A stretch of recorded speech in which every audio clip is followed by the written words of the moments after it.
Sa ating pong pananampalataya, pananampalatayang Katoliko, malaki po ang bahagi ng simbahan. I mean, yung simbahan as the structure, as a building sa ating mga gawaing pang Holy Week, pang Semana Santa, at sa buong panahon ng Quaresma at Easter, maging sa buong season ng simbahan, nakasentro po tayo sa mga churches. Kaya po, minabuti na po namin na i-feature yung mga simbahan na lalong-lalo na po itong piling-piling mga simbahan na mga national heritage kung tawagin. Meron po dyan talagang napakaganda, mga structure niya po ay napakaganda at ilang siglo na po ito, centuries old na mga churches, napakarami po yan sa buong Pilipinas, sa buong bansa po natin. Kaya lamang dahil po sa limitations, ilang pong simbahan lang ito na i-feature po namin.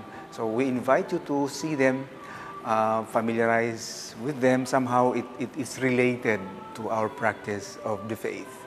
Nasa sentro po yung ating simbahan. Kaya yung mga unang mga kaparian talagang they will build churches. Malaki po yung kinalaman at saka effect doon sa ating pananampalataya kung saan tayo nagtitipon-tipon upang magsimba o magsamba sa ating Panginoong Jesucristo. Click lang po kayo. Marami po yan on the side ng ating mga featured na mga simbahan dito sa ating Bisita Iglesia.